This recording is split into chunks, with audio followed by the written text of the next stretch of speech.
y'all realize we're halfway through with this? It's kind of sad in one sense and kind of awesome in another. And, man, we've had some good words this week, too. Marino and Josh opened us up with Sunday. Awesome words. Camden Monday night and Ethan last night. Unfortunately, I was not able to be here last night. I had to work. But I was watching online, and I was telling Ethan before service, we was talking, and it took all I could do not to go shouting around the station. I was telling him I went and laid down on my bed, and the way that our bedrooms are set up at the station I'm at, you walk in from the living room, you walk in the door into the bedrooms, and my captain, his bedroom's right here on the right, and then you got 4 other doors that lead to everybody else's bedroom. He's special. He's got his own, but the rest of them don't have doors on them. And in the hallway, the wall goes all the way to the ceiling. But then you get inside the bedroom, and the walls that separate the rooms only go like 3/4 of the ceiling. So when somebody else has got their TV on, I can see it in my room. And so I had a guy in this room beside me and a guy in this room beside me, and I had my headphones in watching last night the music. I watched the whole thing. But anyway, so the whole sermon, I was sitting there or laying there, and man, it took everything I could do. There was several times where I did kind of crack up a little bit by things that were said, and I could see them looking at me, and but the whole time I was sitting there trying not to shout too loud, because I try to be considerate, because it aggravates me whenever I'm trying to sleep and somebody else has got their TV blaring. So I try to be a little bit considerate, but it was good, man. It was good. But the best thing is that we are only halfway. That means we got a whole another half to go, and it's gonna be a good week. You got Corey and Jonas tomorrow night, which I'm looking forward to. That's gonna be awesome. And then you got Hagen and possibly somebody else going Friday night. We'll see. But that would be awesome, both of them as well. So it's gonna be a really good week. But yeah, how good is the Lord? Memorial Day. I had to work Memorial Day too. Seems like I have to work all those kind of. But anyway, have anybody ever seen Saving Private Ryan? I know that's not really something you hear me now? Okay. I know that's probably not something you want to bring up in church, but Saving Private Ryan, it come on TV, it's Memorial Day. But it got to this one point. I'd never seen the whole thing before. I seen bits and pieces of it on TV, but it come on, and my partner, or the guy that I work with, he likes the movie, so we watched it, and it got to this one point, where the captain, their whole mission was just to bring this guy home because his brothers has died. And so the whole mission, the whole story is about this platoon going to get this guy and bringing him home just so that his mom still has an heir. So they risked all their lives just to bring this one guy home. And at the end, anyway, the guy that they're rescuing, Private Ryan, he is sitting there talking to the guy that's coming to save him, the guy who's over the platoon, and he's laying there. He got shot, and he's laying there at the end of the tank, or I think it was a tank. And I don't know. I don't know that was what they were trying to portray, but I was sitting there at the table eating some watermelon because I love some watermelon, and the guy I work with, he was sitting in the chair watching. But the main thing I got out of it was, I related it back to the Bible. The first thing I thought about, I was like, man, that's just like what the Lord done. Somebody who probably didn't deserve it, and somebody who doesn't even want to go sometimes, he still come back and risk his life, or gave his life, gave his life for somebody who wasn't probably thankful to begin with. But you notice at the end of the movie, he's lived his life trying to earn what that guy done for him, because he gave up his life with his wife, and he gave up his life so that guy could go home to his mom. So that's an awesome story. I'd never seen the whole thing, but Anyway, so the title of my message today is Flirting with Sin. Yeah, it's going to be good. Brother Keith come to me Sunday, 3 days ago, and said, "Hey, you going to be ready Wednesday night?" And I said, "It just so happens that the Lord gave me this a year ago, so I've been ready. I just been waiting. It's kind of been boiling in me, so, and I ain't told nobody because last time the Lord gave me something and I said anything, it left. And so I ain't going to do that this time." So anyway, flirting with sin, and that's exactly the title speaks for itself. But in order to get to the point that I want to get to, I'm going to have to go back and kind of explain a whole lot of other stuff, okay? So probably 3/4 of this is just going to be leading up to the best part. All right, so let me tell you how this come about now. So I've always heard that when a minister preaches on whatever, that it's usually that message is speaking to that person anyway. Like that's the whole thing is they're preaching to them. It just happens to affect everybody else too. And this is definitely one of them because I was struggling with some stuff that I'm ashamed of. You know, things that I was holding on to I shouldn't have, and I was having a hard time with it. And you know, I've got to the point where, you know, talking to Brother Keith, your pastor, your elders, wonderful thing. I'm not knocking that, but I've gotten to a point to where in my walk where, you know, I want to look to the Lord. You know, he's an awesome person. I love him to death, but you know, the only way I'm going to get where I need to be is if I commune with the Lord and the Lord tells me where to go. So I've gotten to a point in my walk where I lean on Him. And so as I'm struggling through these things, I was asking the Lord, what in the world do I do? You know, I don't have a clue. You know, I've been through this before, but it apparently didn't work, whatever I did last time. So what do I need to do now? And I'll get to that shortly. So anyway, I kind of had, you know, whenever I originally got into my relationship with the Lord, I'm trying to figure out how to put this across where it don't sound bad, but my relationship with the Lord, the way I did it, we obviously know how I done it, but where I really truly, where I started growing in the Lord and started living, you know, what I was taking in. But what I was doing was I originally had listened to Brother Larry had preached a sermon that I don't know, for some reason I just liked it. And so I probably listened to that thing until the CD fell apart. And now I can't find it, and I wish I could. But so whenever, you know, I let some things come in, and I didn't quite hold on to it like I should have. So, you know, then I really like listening to Keith more. If any of you like him, I know Brother Keith does. But so then what I did is I would listen to him. You know, I got a 2-hour drive to work, so I have a whole lot of me and the Lord time. And so what I do is I'm not really a reader. I don't like to read. I can't stand to read. So reading the Bible is a challenge. Anyway, so what I decided to do, I was like, well, we have this new thing called technology. You know, it's something, you know, they just invented this. And so what I did is my car has Bluetooth. And so I'll get my phone out and I'll hook up my Bible app and I'll play me some scripture over the radio. And that hits 2 birds with one stone. I get to study and I don't have to read. So that's what I was doing there for a while. And that really went really well. And then again, I had some things that I let come in and kind of took some of that away from me. And so then, you know, I got to a point where I couldn't even do that no more. As much as I tried, I would sit there and listen to it and be bored out of my mind. And I leave my house I'm supposed to leave the house at 4 o'clock, but I usually don't leave till like 4:30. Sometimes later than that, but we're not going to talk about that. But I'm never late to work, just so y'all know.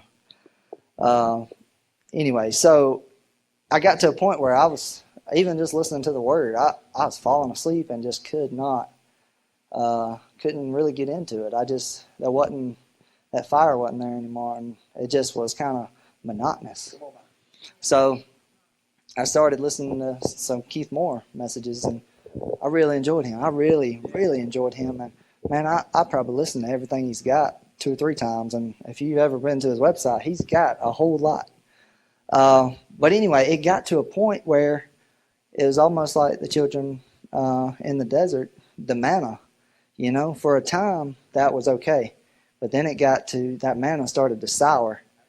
And I really like his message, and every time I listen to them, they're awesome messages. But there's a nauseous kind of feeling inside of me when I listen to them. Not because of him, just because that was good for this time, but that's not what I'm supposed to be doing now. So I went back to listening to the Word again, and that proved to be pretty good for a little while. And that's where this come about. Is I was struggling with these things. I know I took y'all all the way around the world. My mom says that I was born to be a preacher. So anyway,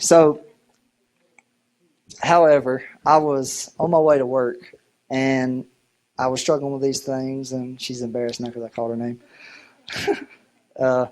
So I was on my way to work, and I was listening to this and just miserable, thinking, what am I going to do to get out of this rut? How do I get rid of these bondages that I've got myself into? And it's all my fault because I knew it. It ain't that somebody, I ain't blaming nobody else because I know it was my own fault. But anyway, so I started listening to the Word, and I got to this one point. We're going to read the scripture here pretty shortly. But I got to it, and it's something I've heard since I could walk. Before I could walk, my grandmother took us to church with them for a long time. And I mean, this is just a common story, but something about it really stuck out to me. I was like, man, I ain't never heard that before. But then it told me exactly what I had to do to get myself where I needed to be. And so whenever I heard that, I don't know, like I listened to a lot of stuff, and I'm like, man, that would be a great sermon right there. And this was one of them. I was like, man, that's awesome. Everybody needs to hear that, not just me. So anyway, I told you I've been struggling with those things. So what we're going to do first is I'm going to explain to you what sin is. Because in order to overcome sin, you have to know what sin is in its entirety. And then once you understand what sin is, you have to know how it works. So, you don't go into battle not having a clue what the enemy's capable of and expect to come out on the other side. You kind of have to do some pre-planning, and you have to know what their strategies usually are. When I played football, we had to study the other team's defenses that we saw. It's never an exact science unless that coach is just not what he should be. But you had to know kind of what they usually do so that you can anticipate where they're going to go. And so this is the same way. If the enemy does these things the same way, he may use this tactic for him and this tactic for him. But if he uses those 2 tactics, then you can say, he may use a different tactic, but at least I kind of have an idea what he's going to do, how he's going to go about it, how he maneuvers through that. And so that's what we're going to do. So what is sin? Can I get some water, somebody, please? So what is sin? It is defined in its original translations as missing the mark. That's what it says, missing the mark. In this case, the mark would be the standard of perfection that God has called for all of us to reach. The standard of perfection that He's called for us to walk in throughout our relationship with Him.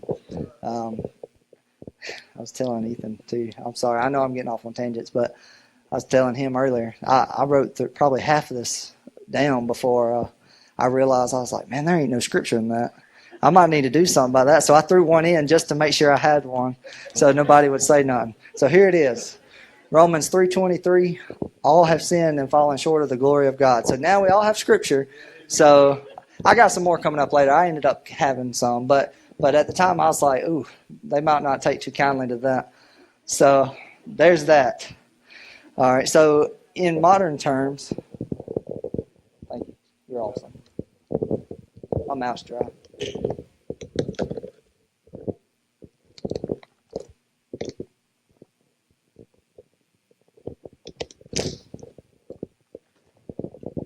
All right, sorry about that. In modern terms, sin is essentially any act that violates the light that you've been given. So I've had questions. I know all y'all have probably had questions several times. Why do I feel convicted whenever I do this, but I can see these other godly people doing the same exact thing, and it seems like it doesn't bother them? I've asked myself that 100 times before the Lord taught me why. But this is why. I'm about to tell you. So, light that's given to you specifically is things that the Lord knows would hinder you from His presence, from hearing Him. So the light that you've been given is what He holds you accountable for. What He hasn't given you, He doesn't hold you accountable for. So you can feel good about that. Not that He won't give it to you later. You just have to grow up a little bit. So you are held accountable for the light that you've been given. And that's what sin actually is. Sin is violation of the light that you have been given. So, and I'm just going to use this. I don't know who does, who don't. I really don't keep up with that, to be honest with you. But I don't judge. But if Ethan was a chain smoker, okay, if the Lord hadn't spoke to him and said, you need to put this down, which I'm sure he probably had. He just may not have been listening. But if he hadn't been brought to that light yet, the Lord doesn't hold him accountable for that. Okay, but I am a chain smoker, and the Lord brought me to that realization a year ago. You know, I'm held accountable for that because I'm now in disobedience. He hasn't been shown, so he's not in disobedience, but I am. So that's my light. I'm violating that light, so that's sin for me. However, he hasn't been brought to that. He hasn't grown up. He's still immature. So he is not in sin doing that to where I am. Now, eventually he will be, but that's a whole different story for a whole different time. All right, so sin is violation of light, and that's what separates us all because of the different light. Let me switch over here. We're moving on. I can feel us growing. All right, so how does sin work? Like I said earlier, it pulls you from the presence of the Lord. Okay, it's kind of like, let me think. I know I had a scenario. It's kind of like throwing water on a fire. Okay, you got your fire, it's burning, and I didn't realize this till later. The Lord works in awesome ways because it kind of relates really good. But anyway, so there's a fire going. You throw some water on it. So what happens? Say we didn't throw enough on it to put it out. Then it starts smoking. Okay, and it may come back up and flame up again, but that smoke, it kind of gets cloudy. You know, it turns into like a white steam. So say you do put enough in it to get it out, it smokes even more, and then your fire goes out. Well, your spirit man's kind of the same way. The sin would be the water. You got the fire burning inside of you, and that sin comes in and throws that water on that fire, and maybe you don't throw enough on it to originally. Maybe you don't throw enough on it to put the fire out, but you know what? It certainly smoked it up some. And see, that smoke is kind of a thick smoke when you pour. If you've ever seen, we've all had campfires. I'm sure you've seen water be thrown on fire before. So that smoke is kind of thick, and so it kind of clouds a little bit inside your spirit. And that cloud, it kind of hinders the communication waves, we might say. So then you throw a whole lot more water on that fire. It puts the fire out and causes a whole bunch more smoke. So at this point, you can't hear nothing. You can't see nothing. You know, it's almost as if the Lord ain't even there. And obviously he is, because he said he wouldn't never leave us. But you got so much smoke in there, you can't see him, you can't hear him, you can't feel him, you can't do anything. It's just a whole bunch of smoke. All right, so that that's kind of how sin affects the spiritual system, the spiritual communications, in the fact of you and the Lord, the relation to you and the Lord. So that's why he doesn't tell us, now, yeah, we got the 10 Commandments that says, do not do this, do not do that. But that's 10 things, and there's 100,000 things that we're not supposed to do. So that's where he doesn't say, Ethan, don't do this. He doesn't say, Ethan, do this, don't do that. He says, he's not telling him not to do that because he wants to be a buzzkill. He's telling him not to do this because he knows that that's going to interfere with the communication waves between him and the Lord. It's going to interfere with the intimacy of his relationship with the Lord. So he tells us, okay, don't do this. You don't need to do this. Not because he doesn't want you to live and have fun and be sorry. But because he wants you to be clear so that you can see. He wants you to be clear so that you can hear. I'm sorry, Brother Matthew. I love you, brother. All right. So now we know what sin is. And now we know how it works. Everybody's got a better understanding of how it works. All right, so now we're going to talk about how to overcome it. All right. So first off, number one, everybody write this down. I'm just kidding. You don't actually write that down. That's just what my teachers like to say. So knowing who you are in Christ will help you overcome sin. Human nature is sin. Spiritual nature is perfection. So in this case, how can you overcome human nature if you're not even aware of your spiritual nature? Number two, just do it. Okay? That's all you need to know. Just do it. I mean, we spend so much time crying over, how do I do this? How do I do that? Just do it. I mean, it's not that hard. I've done it too. I ain't talking about y'all because I'm talking about myself. I've whined over some of the smallest things, and then I look back and like, man, you should be ashamed of yourself. All right. So the real problem is not that you can't do it. Because, see, we like to say that nothing is impossible with God. And that is a great scripture, not knocking it. But that is about as religious as you can get. And religion makes me nauseous. I don't know about y'all, but I can't stand religion. However, that's an awesome scripture, and it is 100% true. But the way we use it is awful. Because we say nothing is impossible with the Lord. But then we say, well, I can't do it. Brother Keith, it's too hard. No. See, the problem is not that you can not do it. The real problem is, deep down, you really don't want to do it. So if you're honest with yourself, you'll recognize that whatever it is that you're struggling with is not because you can't overcome it. It's because you don't want to overcome it. And until you decide that you want to overcome it, you're going to be stuck in the same spot that you are right now. The only way that you're going to come out of it is whenever you buckle down and say, look, something's got to change. All right, so now, this is the meat right here. This is the good part. Flirting with sin. So this is the part that the Lord was like, this is what you need to know. And this is the part I'm telling you, this is what you need to know. So this is good stuff. Flirting with sin, I'm going to tell you what it is. Trying to get away with as much as possible without feeling like you messed up, without feeling guilty, without feeling shame. That's flirting with sin. All right, and it's common. We've all done it. I know I've done it. I have no right to judge a single one of y'all because I can assure you that Michael has done that. So now, if we're going to read a little bit of scripture.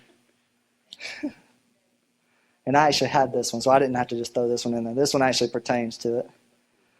And this is actually where the Lord showed me this whole situation from. We're going to Genesis 39, chapter 10 through 12. everybody knows the whole. I assume that everybody in here is good, godly, God-filled, spiritual beings. So I don't have to worry about, nobody knows what I'm talking about, right? Everybody has an idea of what's going on right now. Okay, so I like to think that everybody knows the story of Joseph. Okay, so if not, I'll just kind of give you a brief summary. But Joseph was sold into slavery by his brothers, and he somehow ended up with Potiphar, which was a wealthy guy. He worked for him. He was a slave for him. He was blessed of the Lord, and Potiphar, I was going to say anointed, but the Lord anointed him. And Potiphar, he liked him, so he put him over everything that he owned. And if that's not love, I don't know what it is. But he put him over everything that he owns, except for one thing. That would be his wife. He couldn't touch his wife, which is common sense. But anywho, so every day Joseph would go do his yard work, his whatever it is, I've never been to that time period, so I don't know what all they were doing back then. But in modern terms, he'd go cut the grass, trim the hedges, plant the flowers, and then he'd go inside, straighten the kitchen, fold the bed like it's supposed to be, whatever you want to. Anyway, so his wife was at home during this. She was, I ain't going to say that. Lord forgive me. She was kind of a homebody, we'll say that. So anywho, she, every day, it started in one specific spot, but in 10, we're going to start in 10. The woman talked to Joseph every day, and she come on to him. Everybody knows what that means. She come on to him. But it says, but he refused to have sexual relations with her or even spend time with her. He's a good guy, he's a good godly guy. He has to watch out for these kind of things. This particular passage is a very notable passage for Joseph. He is known for, he's known for a lot of things, but this is one thing that, is preached on heavily. And he done the right thing. I'm not saying he didn't. I just want to point out one simple flaw that the Lord showed me to help us all. Anyway, so one day Joseph went into the house to do his work as usual and was the only man in the house at the time. His master's wife grabbed his coat and said to him, "Come and have sexual relations with me." But Joseph left his coat in her hand and ran out of the house. So in our minds, we're all thinking, wow, that is some willpower, which hands down, I got to give it to him. That's some good stuff. But what I want to tell you is this two little words. It says, the woman talked to Joseph every day. Every day. But he refused to do anything with her. But that everyday part. So he knows this has not happened just once. It ain't happened just twice. It ain't just been a week. Every day she talks to him. Every day she comes on to him. Every day he refuses.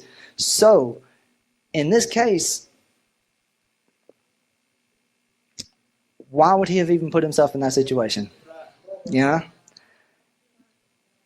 I don't know. Does it say that she was attractive or not attractive? It really don't matter. She's a woman. So I don't mean nothing bad by that, but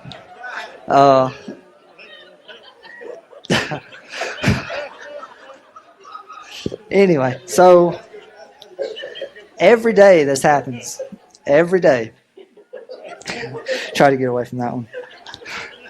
So anywho, so it's not just a struggle. It's something that is ongoing. That's right. Okay, so he knows every time. He knows when he gets done with his yard work, and he goes in to clean some house, because she's kind of lazy, and they have to pay somebody to do it. And I'm just joking. I'm not. If you have somebody that cleans your house, that's not what I'm saying.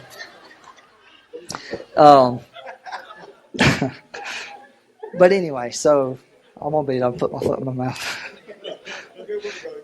Okay, so anyway, he knows when he's through with his yard work and he goes in to clean the house, that she's going to be in there waiting for him. He knows this. Now, I get that he's the slave. He is the head slave, so he's got responsibilities. But I think if I was in his position, I would like to think that you never know what you're actually going to do until you're faced with the position. But I would like to think somebody with his stature, with his willpower, with his knowledge of the Lord, with his relationship with the Lord, that he would understand, okay, well, I've got to go in here and do this. It's got to be done. So if I'm going to go in here and this happens every single day, then you know what I'm going to do? I'm going to go in when she's not there, or I'm going to go in when there's hundreds of other guys in there, or something along that nature. You know, I'm not going to put myself in that kind of position to where some serious stuff can happen, you know, because things are a little bit different today than they were then.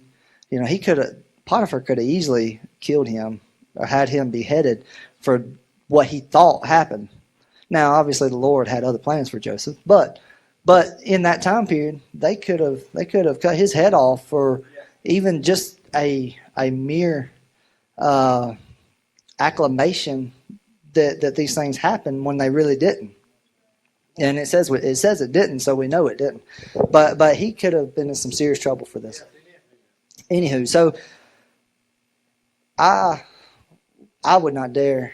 I would like to think I would not dare put myself in that kind of situation, knowing what he had to lose, what could happen, and it just wasn't a smart move, in my opinion. It really wasn't. Now, he's a notable figure, and this is a well-taught-on subject, and he done the right thing. I give it to him.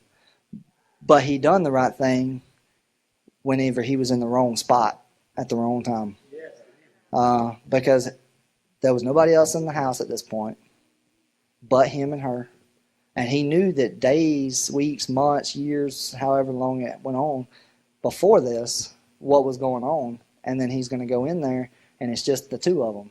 He has no witnesses about what's going on. And when it comes to a slave and a wife, who do you think is going to be the one that they believe? So we obviously know that Potiphar believed his wife over Joseph. Even though he loved Joseph, he still believed his wife. So that, you know, I like Joseph, and he's a good guy. He's got some good things going for him at this point. That was just a really, really bad decision. So now I want to move on. I want to think about what would have happened if he had not have done that. You know, obviously the Lord turned that around for him. You know, they put him in prison. He got in the good graces of the Pharaoh, and you know, the next thing you know, he's one of the most powerful people in the kingdom. Now, the Lord could have got him there without the imprisonment, but you know, I would like to think, well, where would he have went if he hadn't have, you know, taken a step back? You know, because he was flirting with it, and that's the whole point of this. Is he knew what was going on. He knew the situation. But in my mind, the way I think about it, the way it is today, I know for me, and I'm 99.9% sure of y'all too, you know, like I said earlier, though, you try to get away with as much as you can without trying to feel guilty. And we've all done it, so nobody can look at their neighbor and say, I got you now. But I think in deep down, he kind of liked it, you know. And he's a good, godly guy. But that doesn't mean that he won't be tempted. Everybody realizes that, right? So I'm not talking bad about him. I'm kind of disagreeing with what he done. But without temptation, you can't have sin. Therefore, if you walk in the Spirit now, this is a whole other ball games here. But let's just go back to this part. In order for him to overcome this, he should have recognized the fact that this situation could turn real bad real quick, and he should have put himself away from that. Because the closer you put yourself to it, the closer you get to where you can fall from it. And not only in that time, but in this time, the more you flirt with it, the easier it gets. So when you've got to this point, you say, okay, I can go this far and not, the Lord doesn't hurt me, or the Lord, I rebuke that in the name of Jesus. That's not what I meant. You can go this far, and it not affect or not affect a whole lot your communication spiritually, your intimacy spiritually. You can still be a good man of God on fire, and then you can go a little bit this far, and it gets a little bit hazier, and then you go a little bit this far, and it's starting to get a little bit more smoky, so to speak. But eventually, you're going to keep flirting and flirting and flirting until the next thing you know, you're over there, and you can't hear a word the Lord's trying to tell you. He's trying to say, look, this right here is going to hurt you, but he can't tell you that because you won't listen to him, because you done messed up your spiritual man by smoking it up all the way. All right, so next thing I want to go, if you'll go to Judges, I want to go to Judges, and I was telling them, it seems like I'm taking it in a different direction, obviously, but it seems like everybody that's preached so far has kind of hit on some of the things I was wanting to talk about anyway. So now I want to talk about Samson. See, we've seen what a good guy, a good godly guy, what situation he got himself into whenever he wasn't quite using his head like he should have. And Samson, he was a Nazirite. He had the vow that he was given from birth, but he didn't always live like he should have. He didn't always represent it like he should have. And I hope everybody knows the sense, because we're not going into all of that. That's a whole other ballgame. But he 4 times, like Josh said the other night, 4 times Samson. See, he done fell in love. He done got him a woman, and I ain't gonna say what I want to say. Anyway, so he done fell in love. And nobody can tell him anything anymore. And that still happens today. You can't say this was because of that time period. I've seen it happen. It's happened to me. It's happened to a lot of y'all that I know it's happened to a lot of y'all. So none of us got room to talk. Anyway, so 4 times she tried, was it the Pharisees that come and approached her about finding out what his secret was to his strength. And she tested him on it and asked him, what it was that gave him his strength. And he told her I think it was 7 cords that were still wet, and that didn't do the trick. And she was like, "Oh, he just lied to me." So then she was like, "How dare you lie to me? Why don't you really tell me now?" So he's like, "Okay, I'll tell you. If you wrap ropes around me, I don't know, that sounded really weird. If you wrap brand new ropes that's never been used before around me, that's what'll do it." Guess what? He lied again. This is starting to sound familiar, ain't it? Okay, so then something about his hair, like braid his hair anyway. He's got 7 locks. He braids them, puts a pin in it or something, and he wakes up and pulls it right out and nothing. So this 4th time, she's like, this is where we're at right here. It's this 4th time. So Delilah said to him, "How can you say you love me when you don't even trust me?" I've heard that before. I'm sure all of y'all have heard that before. And that's in both parties. That ain't just one. So this is the 3rd time you have made a fool of me. You haven't told me the secret of your greatest strength.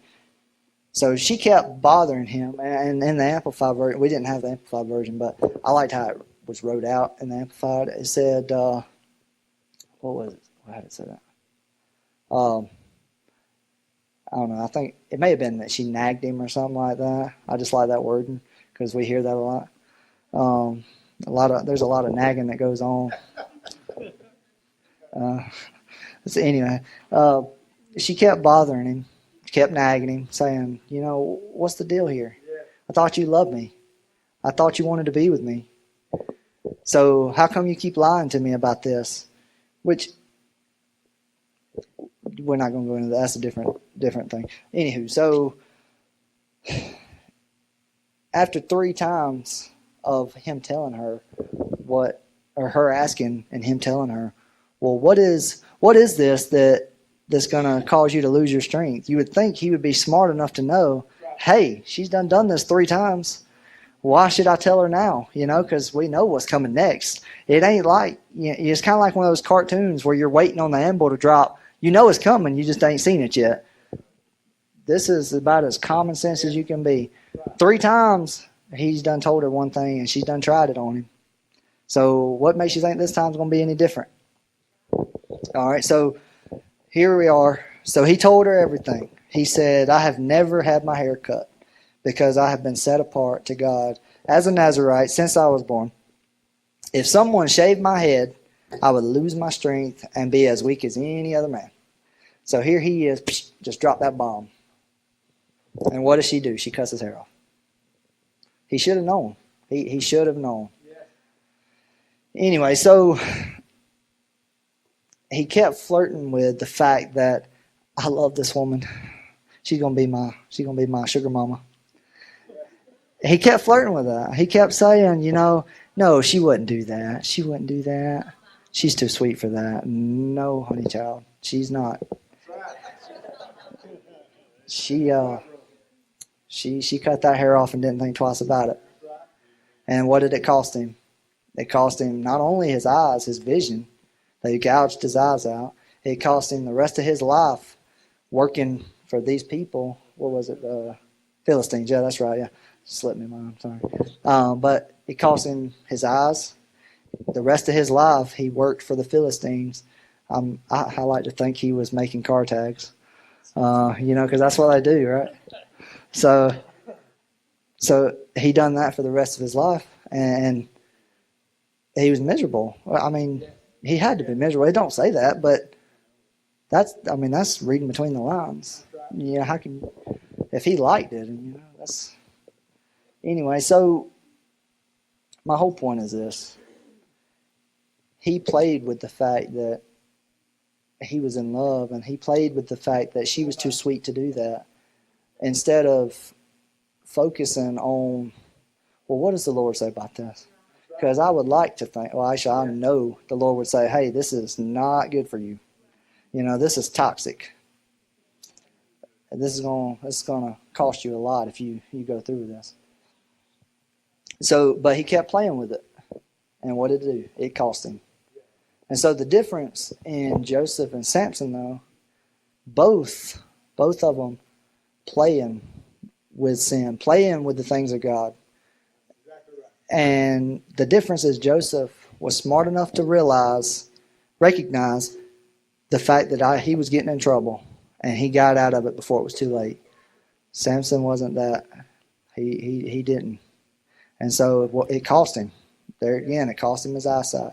It cost him his life. Because he ended up, if you know the story, he ended up dying with the Philistines. Now, the Lord graced him one more time. He killed more Philistines in his death than he ever did in his life. But it cost him his entire life. He lost everything. And me and Marina sat outside Faith Chapel one night. He preached over there. And we talked about pretty much all the same things. It was a whole different feel, but same stuff, same material. You can take the same material, speak 4 different ways on it. But we was talking about it, and I'm going to share with y'all the same thing I told him that day. We were talking about it. Not that he's a great man of God. He knows this stuff. This is just something the Lord showed me, and I was telling him, and he was like, oh, that's awesome. But we were sitting out there talking, and,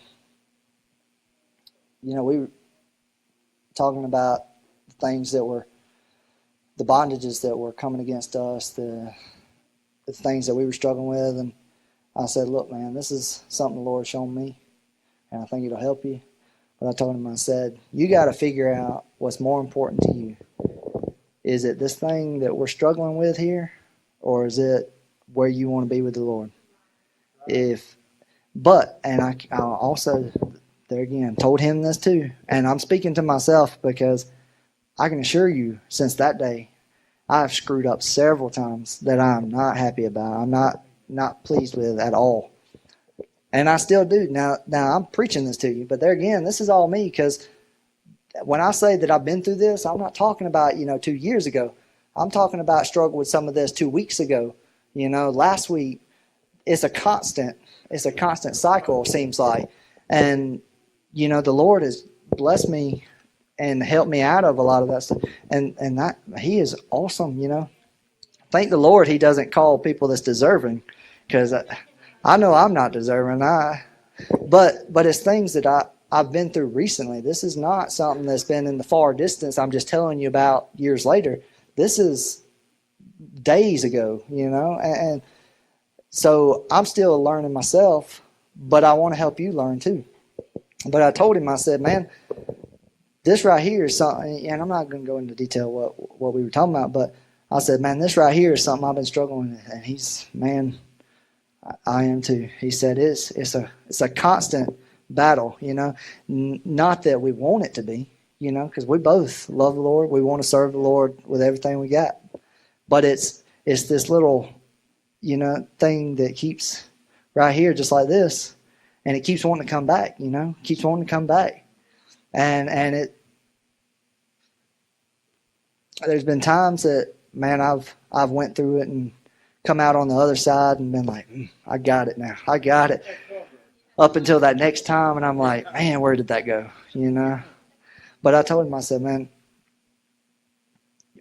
deep down, it would not be a temptation if it wasn't something that I enjoyed, it wasn't something that I liked, or that I'm attracted to, or something that I desire. That's what makes it temptation. Yeah. It wouldn't be sin if you wasn't tempted, And so there again, we're all in the same boat. Now, my temptations may be different than yours, but this is something that bothers me, that's something that I like, or that appeals to my flesh, and therefore, that's where it becomes sin. And he's, man, me too. I understand exactly what you're saying. And I was like, but this is what the Lord showed me. The Lord is more important than that.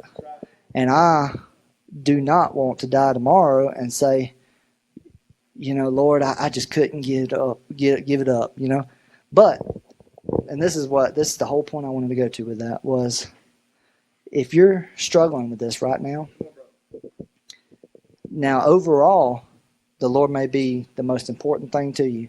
I'm not married. He's not married. So we don't have a spouse that we have to deal with that. That's a whole different situation from what I understand, but we don't have to deal with that. So we have to worry about, well, I love my car. I don't want to put my car above, because I don't have no animals. I don't do that. But anyway, so my whole point was, if I'm struggling with this particular thing, in the moment that I commit myself to that, now, just like with Abraham, he might have had a weak moment, but he never gave up his. Yeah, I forget how that's worded, but yeah. But anyway, so you get what I'm saying. Like he had a momentary lapse of judgment. He never forsake the Lord. Okay, so but in that specific moment where he fell to that was more important to him than the Lord. Because if the Lord was more important, he would have chose the Lord over that thing. And the same thing with us. If I fall to that, I love the Lord with all my heart. And I'm going to do what he tells me to do. And I have many, many times. And I continue to. I'm going to continue to. And I'm not going to let you talk me out of it.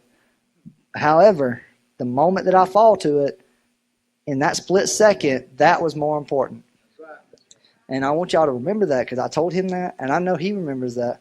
And it's something that still gets me today, because if I fall, that's the first thing I think about. I just put that before the Lord. That just become the most important thing in my life at that time.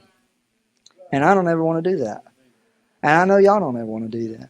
So from now on, I want you to remember this. Remember this meat that the Lord has given us. Because this right here is what's going to keep you from going down some of those same roads. You know, we was talking about it the other day. Insanity is doing the same thing the same way every time, expecting a different outcome. And that is the dumbest thing that I've ever heard.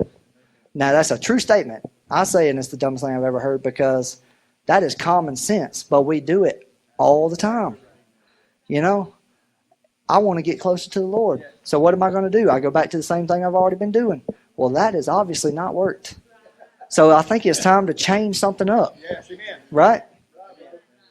So what we need to do is we need to change something. If you want it to be different, you got to change it.